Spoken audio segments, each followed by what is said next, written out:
Welcome. So this session is called Rain Barrels. This is meant to be a somewhat brief information session to provide you information on rain barrels.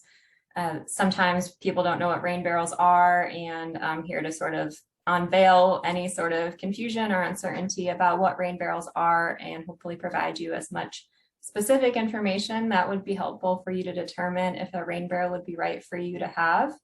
And then from there, one of the reasons I'm doing this as well is because right now we have some funding available to provide reimbursement for those that decide to go ahead and purchase a rain barrel.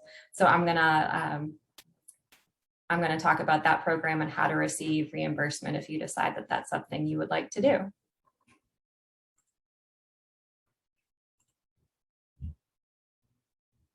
So for those that I might not know yet, my name is Becca Truman, and my position is with Oldham County Fiscal Court as the Watershed Coordinator. I specifically work on helping to protect and restore the streams in the Curry's Fork watershed. You can see in this map right here, I've outlined Curry's Fork. So this information session is meant to be for everybody. Funding itself is for all of Oldham County, but a lot of the work I do, again, is specific to this area in Curry's Fork, which has our most streams that we're most concerned about protecting and helping to restore here in Oldham County. And of course, our topic is rain barrels. And again, I'm hoping to give a good amount of information to help you figure out if that's right for you. And then we'll have some time for questions at the end. So just a quick overview, again, digging into rain barrels here. I'm going to talk about what is a rain barrel. I want to go over some rain barrel maintenance tips, where to source a rain barrel and parts. So we've got rain barrels and diverter kits. I'm going to talk about what each of those are.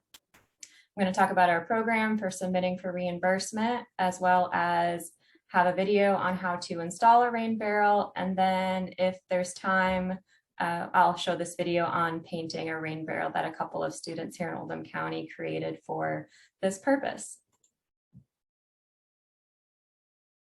What is a rain barrel? So just going over some of the basics here, a rain barrel is simply a small above ground storage tank.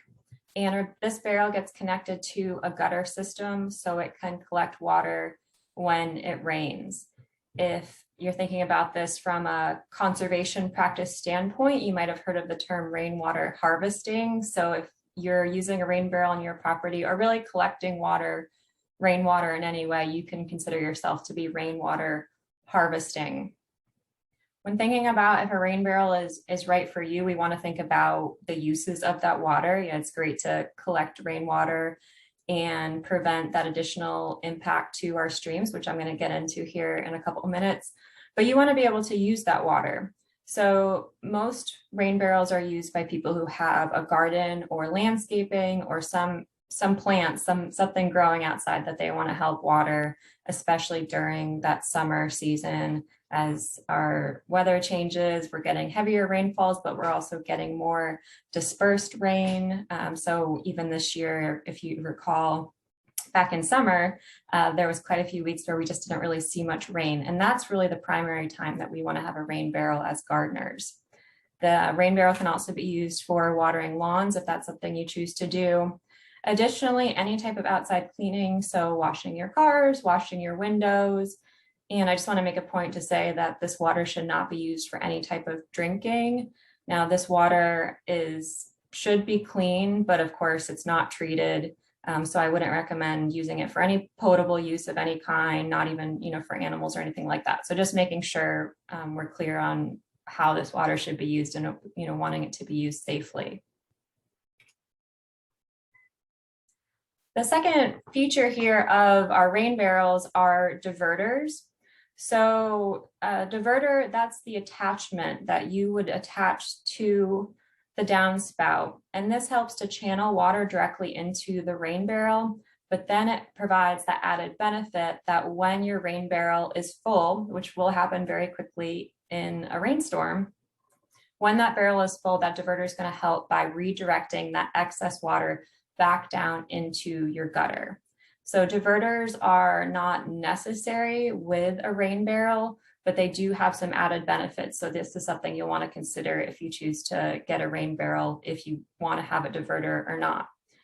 Benefits of a diverter. So they help avoid overfilling barrels. Again, once that barrel is full, that water is then going to be able to go directly back down through the gutter, and you'll avoid pooling around your foundation or any sort of damage to your foundation, washout, erosion, and those sorts of things that we would definitely want avoided. They also can help allow for a little bit easier disconnection, reconnection to the barrel. So I've got this picture here on the left we see without a diverter. So this is a really fine system to use. You would simply cut your gutter, add this attachment, and then the top of the barrel has a grate that water will flow into. But then without an actual diverter on this, once that barrel is full, it's just going to overflow out the top. With the diverter, you'll be able to, especially in the winter, on this picture on the right I'm looking at, you'll be able to take that rain barrel, clean it up, put it in, a shed or garage, put it away for the winter, and then the diverter portion can stay out, and then you can easily reconnect that back in the spring when you're ready to use it again.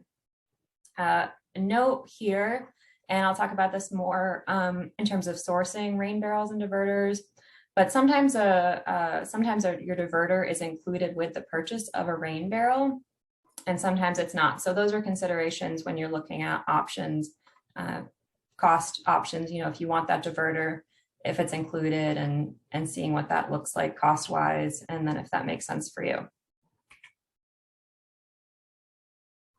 So talking a little bit more about benefits of a rain barrel, and definitely the idea that every drop we collect counts, whether you're thinking about using it for watering on your property or you're thinking about just keeping more rainwater on site to help reduce stormwater.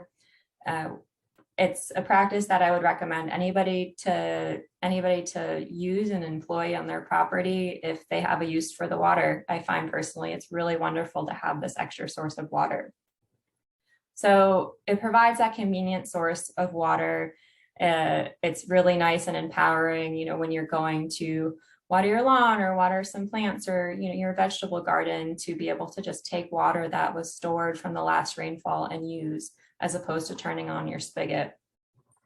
A really important benefit that I think gets overlooked a lot of the time is plants actually really prefer natural rainwater. So treated water, it's great for us to drink, but it's going to have chlorine, it's going to have salts, and possibly treatment chemicals. So plants really love that soft water without the chlorine, without those added chemicals in it. Now, there's been a lot of studies done on this to really show the difference in growth. So if you've got a veggie garden, then you can really see the difference. And I'd love for, for somebody, if they add a rain barrel to their garden, they've been growing veggies for years and they change over to this, I'd love to see if you notice a difference in your garden. In terms of cost savings, I think this is definitely a benefit. I want to be transparent in thinking about how much of a benefit this will be cost-wise. Just depends on how much water you're using, right? But I looked up if you're looking at an Oldham water bill, you're talking about just under $4 for 1,000 gallons of water. If you're in Louisville, that's going to be a little bit more just because those sewer charges from MSD get added in. So you're talking about $7 per 1,000 gallons. So if you've got a 50-gallon rain barrel, it's going to take 20 fills and uses to be able to get that 1,000 gallons. Not a huge cost saving, but still something to consider. Rain barrels help to reduce stormwater runoff. I've mentioned this a couple times, and I'm going to talk about it specifically a little bit more. And then again, just feeling good about what you're doing on your property. I think it's, again, really empowering to be able to have a rain barrel and to collect that essentially free source of water and use it and make your plants a little bit happier. Okay, I've mentioned stormwater a few times. Don't want to get too overly complex about this, but one of the reasons that through the Watershed program that I helped to run, we're able to provide this reimbursement on rain barrels is because we're justifying that there's a benefit to our streams. We're working with residents, with people that manage land to help keep more water on site. So I'm going to talk a little bit about stormwater runoff. And the first thing I want to talk about is just comparing natural ground cover to the built environment. And these are two very extreme situations here. Usually where we live is somewhere a little bit in between. But in a natural environment, what happens when it rains is a lot of that water, just because of the ground cover, that vegetation, the trees, the soil, that water is really able to infiltrate into the ground, join with the groundwater. If there happen to be any contaminants, the soil does a really amazing job of pulling those out. And then that water flows, a lot of that flows underground and reaches our streams as groundwater. So that's before any type of building comes in. We've got about 10% runoff from a rainstorm. So contradictory to that, as we start to build our environment, we need places to live, to function, to have our communities, then a lot of that natural ground cover gets replaced with asphalt, buildings, roads, parking lots, impervious surfaces. So those are surfaces that when the water hits, it can't infiltrate in, it's going to slide across our landscape and find some type of storm drain. And this is where that term that we consider more of a technical term, stormwater runoff, it's more technical because we associate it with water that's running off the land and then being purposefully directed to storm drains, then to culverts and channelized to our streams. So the result of this is, as we have urbanization, as we develop, we have less infiltration, we have more runoff, is that overall our land has a lot less infiltration capacity. So that means that a lot more water is running off and ultimately a lot more water is getting to our streams. Now, these quantities of water also increase the forces of this water, and that's where at the stream we're seeing a lot of erosion and a lot of land loss. The additional impact is that we have a lot more non-point source pollution. So as you can imagine, when that water runs across our land, anything that it can bring into that solution, so pet waste, nutrients, oils, it's going to add, and it's also going to bring that with it to the stream. And so the more water we have running across our land, the more opportunities for those pollution sources to make it to our stream, where they create a big impact. And I don't want to forget to mention wildlife habitat, because as our streams erode, as we lose land, all these things come together to where the wildlife is impacted, the aquatic life is impacted. There's just not as many places in our streams, in our riparian areas for wildlife to be. And these are really important habitats for our wildlife and for our aquatic life that we're trying to help and protect. Okay, last little bit about this. So again, rain barrels, every drop counts, right? So it's going to have an impact, even if it's just a little bit, on helping to reduce some of that runoff that makes it to the stream. And that's where, when thinking about, you can feel good about this, this is a big reason why you can feel good about using something like a rain barrel. I think as conservationists, we like to consider rain barrels more of a gateway conservation practice. So it starts to, if this is new to you, the idea is that you'll install a rain barrel. Of course, when you do something on your property, you want to have it be meaningful. You want to make sure you're installing a rain barrel because you want to use that water. There's a purpose to that, but it'll get you start to thinking about, well, what else can I do on my property? What else is going on? And that's where I come in to try to provide any support I can to help provide resources or technical support, or hopefully funding if possible, to start to do some other things. Okay. So getting back to talking more about deciding if you want to have a rain barrel. I'm going to go through a little bit of a calculation on figuring out how much water you would really collect on your roof. And I'm going to go through this example here.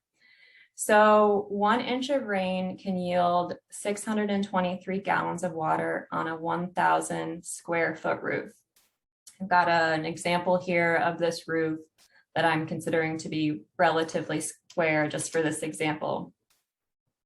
So the first thing you would want to do is you'd want to measure your roof dimensions. So this roof, I'm going to call it square, is approximately 50 feet by 50 feet. So a 2,500 square foot roof. Now, if you've got, an odd shaped roof, or maybe, so this is, I'm measuring this in 2 dimensions. So if you have a very tall sloped roof, that's going to be more square footage, but you can estimate that as you need to, appropriate to your roof. One thing I have, I wanted to make a note here. So considering your gutter layout and flow, if you're trying to figure out where to install your rain barrel, there's a few considerations, but one of them is making sure that there's actually water coming out of your gutter. So most houses have at least 4 gutters, sometimes more, just depending on how many corners you have and what's going on with your house. But if next time it rains, if you go out, making sure that water is coming out of all of those, because sometimes that's a way to also notice if you might have an issue with your gutters. And then determining that, or considering that, say you have 4 gutters on your house, it's probably safe to estimate that water is flowing to each of those evenly, but it might not be. So again, just considering what is appropriate to your house. Okay, so getting more into this calculation. So I'm looking at summer months here. So in the summer months, and I'm going to talk about this for gardeners specifically next, but we get about 3.5 inches of rain here in Oldham County. So taking this example of a 25 square foot roof, we want to convert that roof area to inches. So 50 times 50 feet, that's 600 times 600 inches. And then we want to take those inches and we want to multiply that by our rainfall, which is also in inches. So sticking with our appropriate units of measure here. And from that, we get about 1.26 million cubic inches of water.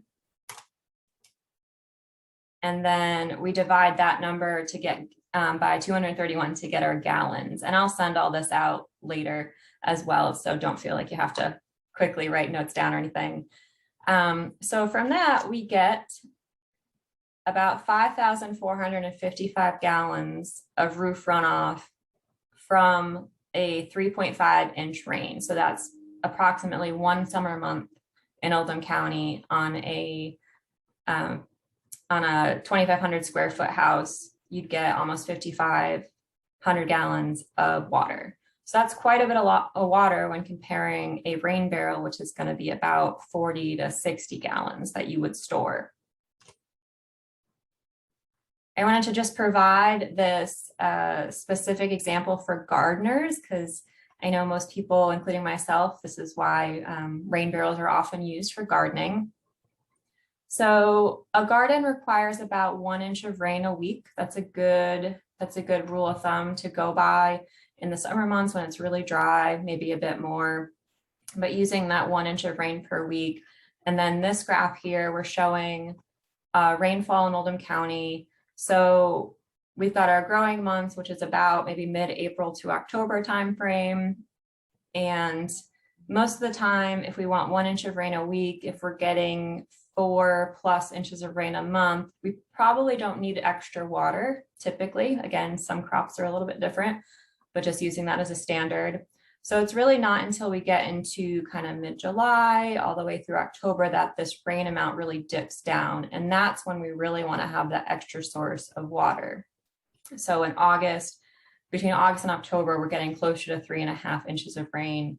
Again, this is changing over time, and especially when we get a lot of rain one month and then we go several weeks with almost no rain, it can be really variable, and that's when we really want to have a rain barrel installed and collected water from the previous rainfall.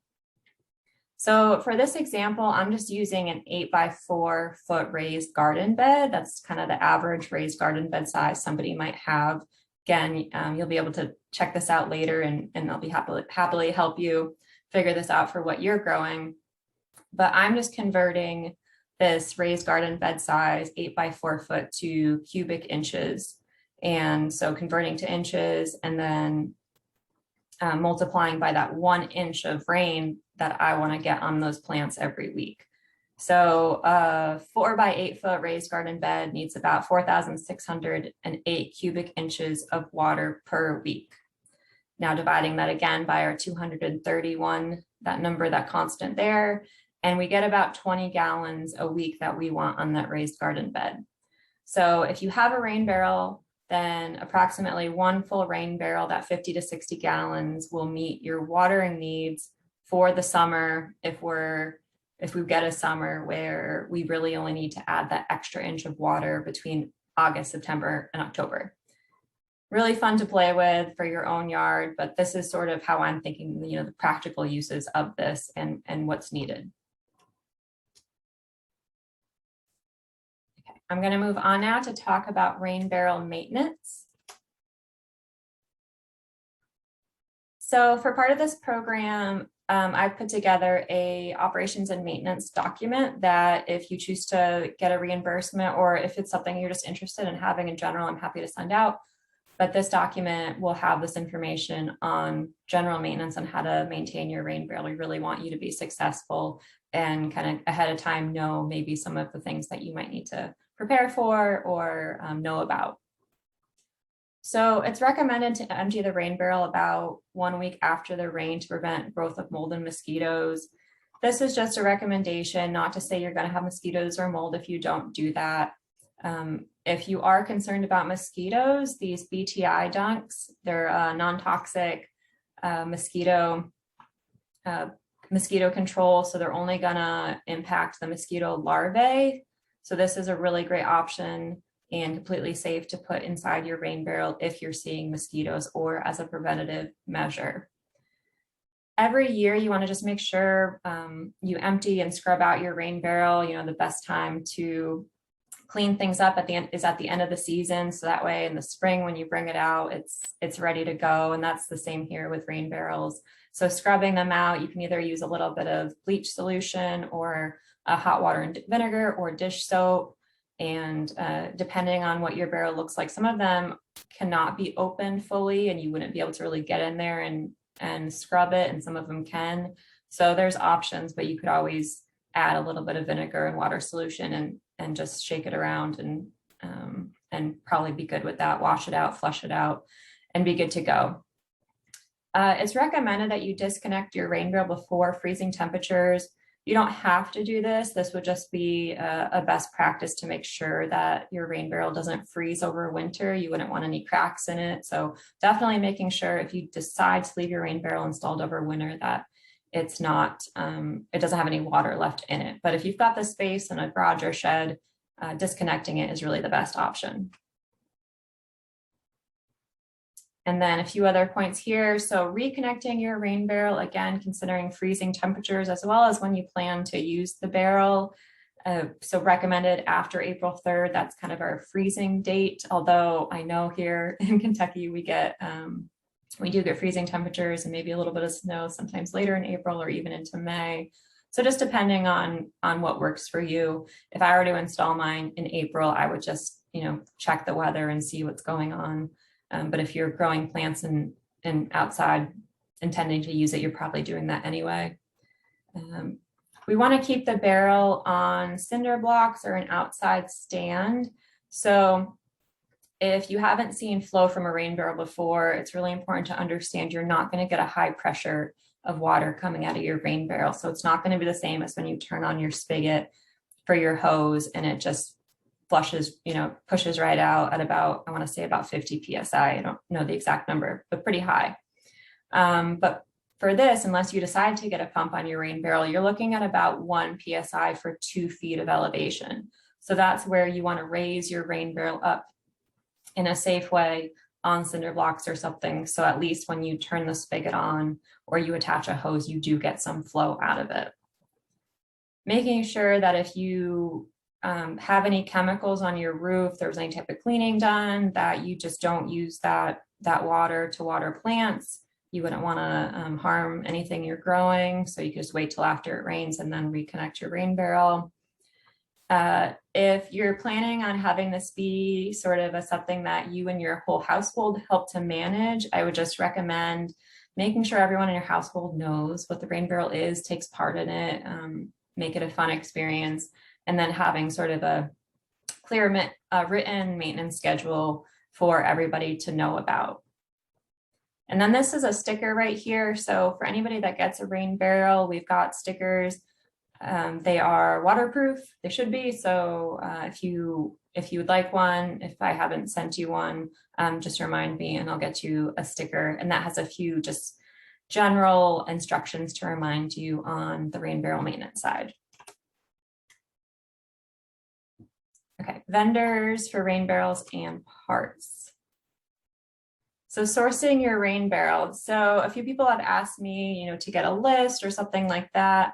Initially, when we had this rain barrel program in the spring, what we did was that I had a set list that you could choose from, and we worked it out that way. We're not doing that anymore, both for your benefit and mine, to be honest. It gets a little complicated, and barrels also sell out very quickly sometimes, and they change prices. So how we're doing this is that you choose your rain barrel. Again, I'll be happy to help you find ones, but in general, I would recommend just doing an internet search for a rain barrel. You'll find endless options, but hopefully with what I've talked about today, you'll have a bit more specific considerations to consider, to think about with what would be right for you. But places like Home Depot, Walmart, Tractor Supply, Wayfair, Amazon, Target, if you're looking for a local company specifically, there's this Lexington Container Company, and they have these blue barrels here that you see. And how they work is that if you're going in, and they work with quantities. So if you were to buy 50 rain barrels, your cost would be cheaper than if you were to buy 10. If at some point we wanted to try to work out something where we had enough people, I could work with a group to get a bulk order, but because they're generally not as aesthetically pleasing, I just haven't found that people really want them, but just definitely wanted to make you aware of that. Rain barrels typically aren't sold in stores, so it's something that you're probably going to want to purchase online and have it shipped to you. Just some other considerations that I've found through this process are shipping costs. So some places might have a barrel that seems like a really great price, but then they have to ship it either to you or to their store, and that can significantly add to the price. So just making sure that you are aware of that. I hate for people to get really excited about a barrel and then find out it's $50 to $100 to get it shipped to them. Thinking about where will your barrel be installed. So this comes more into aesthetics, both your preference as well as if you have any restrictions. I know with HOAs it can get a little complicated and people try to avoid having any issues.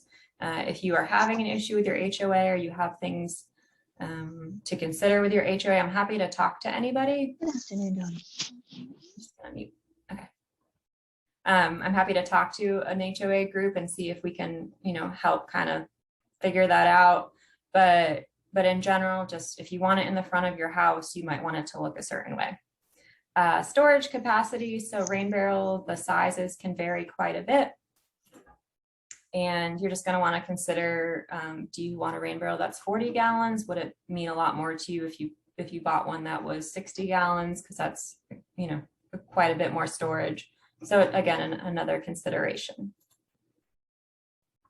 And diverters. So if you decide you want a diverter, you can mostly source those from the same locations.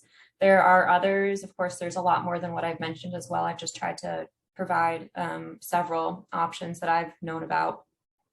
But for the diverters, there's also Rain Barrel Depot is a common one.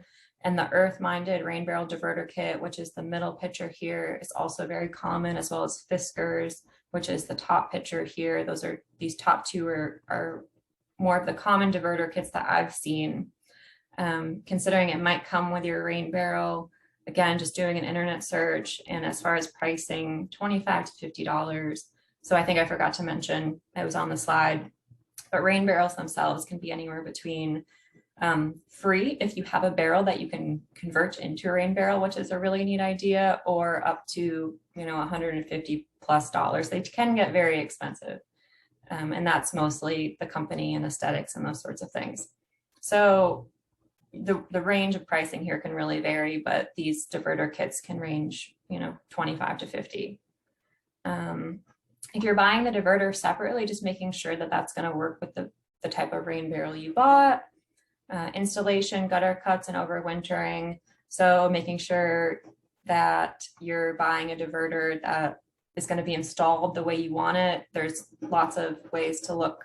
Usually they'll come with pictures. This is what it looks like when it's installed. So you kind of have that sense of what that looks like, how to install it.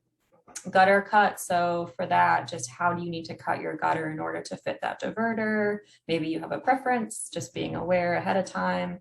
And then overwintering again. So if you don't have a diverter, then it's just a little bit more, not more complicated, but you're going to have a gutter that's probably cut that you need to put a figure out, add an additional attachment to make sure when it rains over the winter that you get that water straight down to the ground instead of just having it, you know, like a 3-foot gap between the ground and your gutter. Okay, so fun part. So submitting for reimbursement. So again, so anybody right now in Oldham County is eligible for reimbursement. This is really exciting. Usually the funding through the Curry's Fork program is specific to Curry's Fork Watershed residents. It is still in this case, but through Oldham County Engineering, their stormwater program, they've also provided some money. So same program, just if you are specifically in the Curry's Fork program, the funding that you would get reimbursed will come from our grant through the Division of Water. And then if you are outside of Curry's Fork, but in Oldham County, then that money would come directly from Oldham County Stormwater. That money is collected in your stormwater yearly fees. So either way, it's tax dollars that are coming back to you. If you're not in Oldham County, then I'd encourage you to contact maybe your local soil and water conservation district to see if they have any ideas or programming. I don't know of others doing this type of program right now, but if they hear that people want it, maybe it's something they'll consider. In terms of the reimbursement, we're offering a max of $50. So 50% up to $50, that's both for your rain barrel and your diverter. And to get that reimbursement, we just want to see proof of purchase. So I'm going to need to see a receipt for what you purchased. So if you purchased your rain barrel and your diverter separately, just save those receipts. A picture of the install. So we want to see that it's installed. Now I know we're getting a little late in the season. So I understand if maybe you don't want to install it right now, but I would encourage people to install it now and then kind of have it ready for spring. But we just need to confirm that it's installed. So you could install it, have it up, you know, for a month, make sure it's working, and then put it away for the winter, bring it back out in the spring, or you can wait until spring and then do the install. I have some reimbursement forms, so I will send those out to you. There's just, there's one reimbursement form and then that signed operation and maintenance agreement form, which I mentioned. In terms of life expectancy, a rain barrel should last you know 20 years. We're not requiring you to, you know, use them a certain amount of years. I'm not going to come back out and check to make sure they're still being used, but as long as I'm around or somebody's around, you'll have a resource in case you have questions or troubleshooting. It's also really helpful to have pictures and to know that I can contact people who have been part of the program. Documentation is really important to our program. And then I also just want to know that everything is working for you and you've been successful. I'll note that there is limited funding, so you can reserve your spot. In the past, I had a Google form, but I'm just going to do it via email now just to make sure smooth out the process. So if you're depending on these funds, I understand everybody wants reimbursement. You don't have to need the money to get it or anything like that. But if you are depending on these funds in some way to decide to do the rain barrel, then just contact me ahead of time and I'll confirm with you. We do have funds available for you. And then I can hold your spot for 30, I'll do 30 days. And I try to be as flexible as possible. We just want to have a fair system. So just please reach out to me if you're having any trouble or anything's going on, and we'll definitely work with you. My contact information is here and it'll be at a later slide too. Okay, so how to install a rain barrel. I'm going to see if I can come over here, and I might not be able to, let's see. I'm either gonna have a video or that I made or some video from somebody else. Okay, I'm gonna do a video from somebody else because I have a video that's in progress and I apologize, I don't have it yet, but you will get it soon. And I'm gonna stop sharing my screen for 1 second and make sure I've optimized this for video sharing. And I'm gonna play this, and just please put a note in the chat if you can't hear it, but I believe it should work okay. Hi, I'm Gabriela Nevada, Community Greening Associate with Open Lands. We've teamed up with the Metropolitan Water Reclamation District of Greater Chicago to help promote rain barrels and water conservation. A rain barrel captures stormwater from the gutters of your house, and you can use it to water your lawn, water your garden, wash your car, and these are the essential items that you'll need.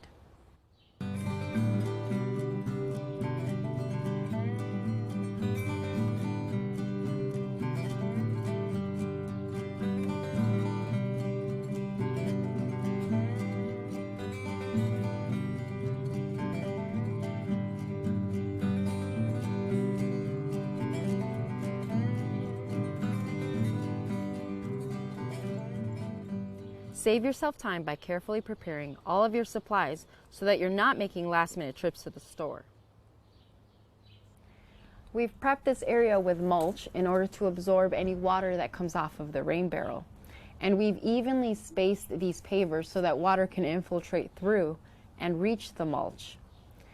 When we cut the downspout, there's going to be a hole, and we're going to need to cover the hole so no debris clogs the sewer. Getting the barrel up and off the ground will increase the water pressure coming out and will make it easier to fit buckets and watering cans under the spigot. A full 55-gallon barrel will weigh about 500 pounds, so the platform needs to be strong and stable. We're using a few cinder blocks, which are very affordable. You always want to be safe when installing the rain barrel. If you're not comfortable working alone, ask a neighbor, ask a friend, ask a family member, and be sure to wear gloves and safety goggles.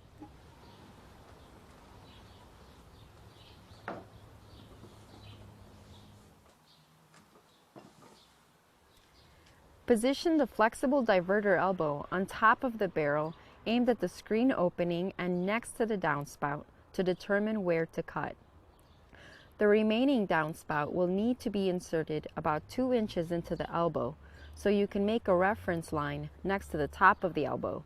Then mark your cut line a couple inches below. Double check your measurements before you cut, because this is the point of no return. Put on your safety goggles and gloves and cut the downspout with a hacksaw or tin snips. Connect the diverter to the cut downspout. Be sure the diverter is properly and firmly attached with sheet screws, and the upper section is inserted into the lower section. Rain barrels can fill quickly during a normal rainstorm, so we need to be prepared to direct that overflow water to absorbent ground away from your home and your neighbors. Run a hose from the top of the barrel into your yard or garden. If you have the space, connect multiple barrels to increase the storage capacity. Now that you've installed your rain barrel, you're ready to receive the benefits all throughout the gardening season of harvested rainwater. Thank you for helping us to conserve water and prevent flooding.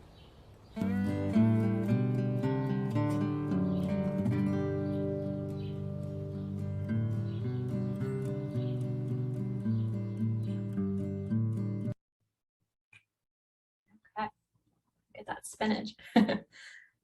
And so that, of course, was an installation of a barrel that does not have a diverter, but they had a really great option for handling the overflow. And I'm going to have another video that we're putting together for a rain barrel with a diverter that I'll share with you soon.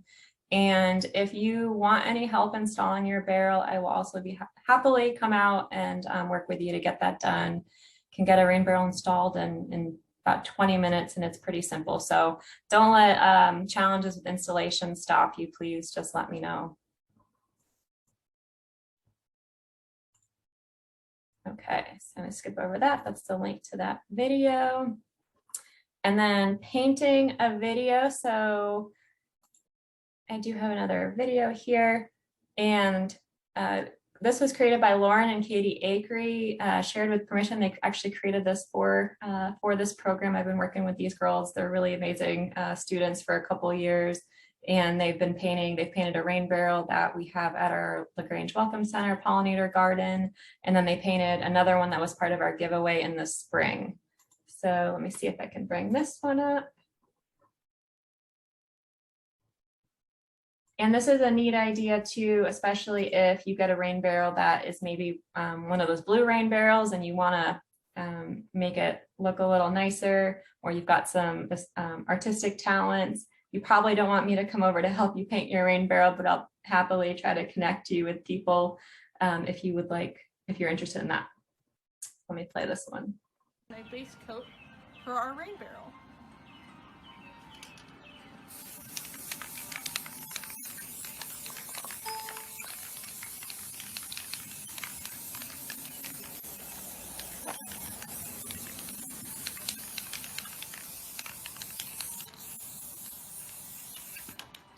So if you're wondering why I'm using one of these respirator masks, it's to protect all the fumes coming off from the paint so it doesn't get into my lungs. So I'm gonna let our first base coat dry overnight so that we can start with our second phase of like painting in the morning. So people are probably gonna be wondering what I'm about to do. So I'm actually gonna make the outline of the moon. So Katie knows when she goes down later and makes all the pretty roses and gardens that she'll know where the moon in the center of the piece is.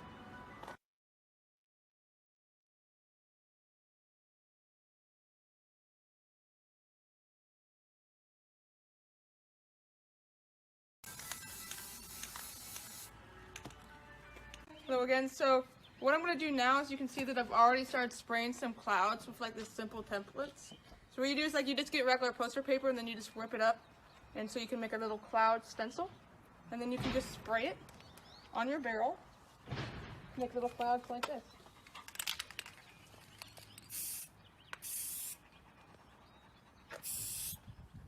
So you see that we have a little bit here. We don't want to put a lot because we already have some different colors over here.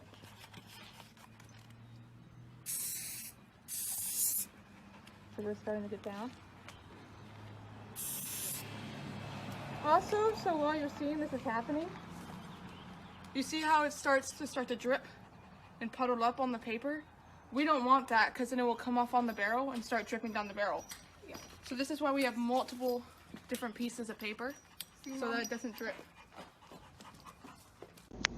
Oh, so I am doing the base colors of both the flowers and for the background here, and then a little trail that's going to be going down. And so right now I'm using resilient latex acrylic paint for most of this. It's a bit drippy, so I have it all over my hands. But I'm starting the flowers right now and the trail going down, and hopefully I'm going to get a lot of the flowers done today and get the trail finished up and looking a lot prettier than it will be right now. But this is where I am at so far.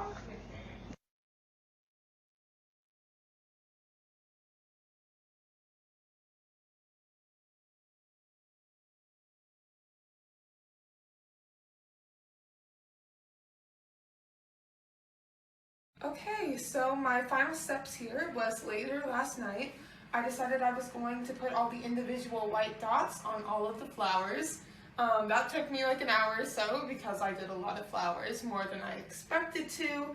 But I had finished that up late last night, and I also finished up the pathway. You could probably remember before, it was just, a big yellow line, but I tried to make it more defined by using the white lines, and then I put more contrast into the different hill that I had made, and use some of that lighter green that I used for a lot of the flowers to brighten it up at the top.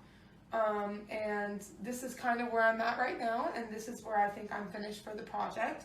However, we need to seal it and do multiple coats with that, and then we should be done with the project. Thank you.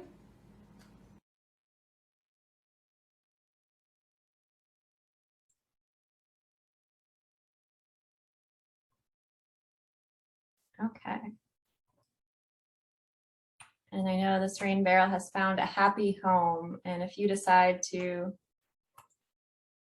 paint a rain barrel, please share that. We'd love to see what it looks like. It's got a few more here. So just continuing to talk about, rain barrels as a gateway conservation practice, more things to think about, rain gardens, vegetative swales, reducing your lawn, focusing on native plants. We're really trying to hit that point home of increasing use of native plants.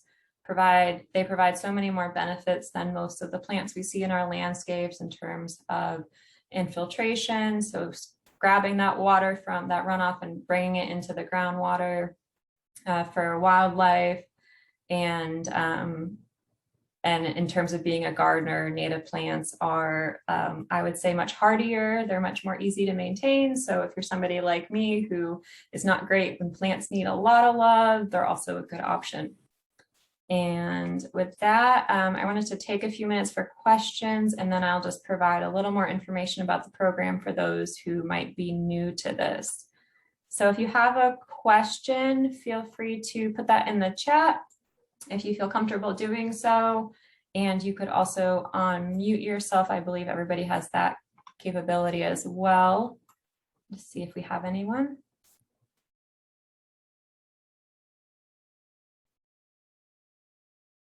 Some good comments here in the chat.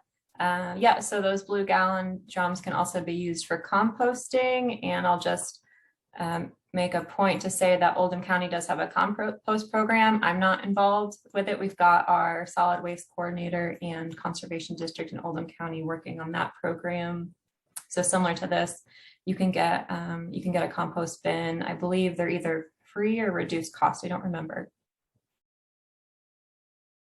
And I'm not seeing any questions here, but of course, contact me at any time and I will wrap up here just to make a point to tell you what else we have going on. So some other programs, we've got a septic system repair program. That's also a cost share program. That's one of those ones that is specific to Curry's Fork residents. If you're not sure if you live in the Curry's Fork, I can help you figure that one out. Also provide stream assessments if you live along the stream and you think you might be having erosion issues or something going on, or you just want to learn more about your stream. I'm happy to come out and meet with you. We do some restoration projects and some tree planting. So if you're interested in volunteering, be on the lookout for that. We're focused on pollinator gardens and rain gardens. So we currently have a pollinator garden at the LaGrange Welcome Center. If you haven't been there, I highly recommend it. It's really beautiful. And we'll be planting a couple more rain gardens and slash pollinator gardens in the next spring at the New Springs Park. We also planted a rain garden at Udell last year. So there's a few out there and we're hoping to expand more in the coming year. Lots of workshops and community events. If you have ideas, let us know. Specifically, we'd love for you to join at our public meetups. We're meeting monthly for our Curry's Fork Watershed local watershed group. And then we also have a pollinator garden meetup where we're specifically focused on pollinator gardens. And we've got this event coming up I'm really excited about. So we'll be at the LaGrange Farmers Market October 30th for a seed swap. So this will be a seed swap for anybody who wants to donate or get some free seeds. If you're interested in helping, I'd love to have some help sorting seeds. If you want to drop off seeds ahead of time, you can do so at Oldham County Fiscal Court in our office there. And I hope you'll stop by and see what's going on with that. And this is my last slide here. Some more information. Again, my contact information. I do work part-time, so email is a little bit easier for me. I also do a combo of at home and in the office. So email is probably the best way to reach me, but you're also welcome to call and I'll get that message too. Most of what's going on is also on Facebook. So just Curry's Fork Watershed Facebook. We also have a Facebook group, of course. So Friends of Curry's Fork, you're welcome to join. And videos. So we do have a YouTube channel. It's not it's got all the videos that are also on the Facebook page, but if you're not on Facebook or you're looking for, where can I just see the videos? We've got workshop recordings. So some of our workshops that people attended over the years, we've recorded those and put those there, as well as other interesting videos and bits of information. I usually have an article in the What's Happening. So that's an annual newsletter that should be coming out next week, I believe. So it's a free newsletter. Look for that. And then if you're not on the email list and you want to send me your email, I'll be happily get you on it. And I think that is it. I just saw a comment in the chat. Yeah, so that's a really great comment, Michael, and making sure that your rain barrel is on a level platform. And I'll show that in the additional video I'll send out later. And if anybody has any other tips, or they want to share a picture of your rain barrel or anything like that, please do so. Facebook is a really great way to do that, especially in our Facebook group. I really love to see other people contribute to that much more than myself. So that's really what that's for. And yeah, so a rain barrel will get really, really heavy once it's full. So you want to make sure it's exactly, it's safe and it's exactly where you want it to be before it's full. Oh,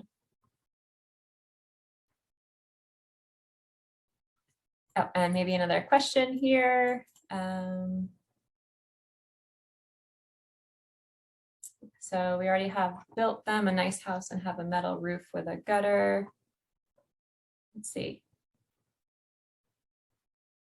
Okay, finding the question. Sorry about the delay here. So wanting to use this for watering our ducks that have no water source nearby, would this be a good idea or not? I don't think I have the expertise to answer that question for ducks, but I will share that with our local extension agent. I can't imagine why not, because it's rainwater. So as long as there's nothing on your roof that's concerning, ducks usually get water from a local water source. It's probably cleaner than maybe their local pond, but before giving you a definitive, I will confirm that with somebody and I'll follow up with you, Gina. Alrighty, so seeing no others, that will be, that's our session here for today.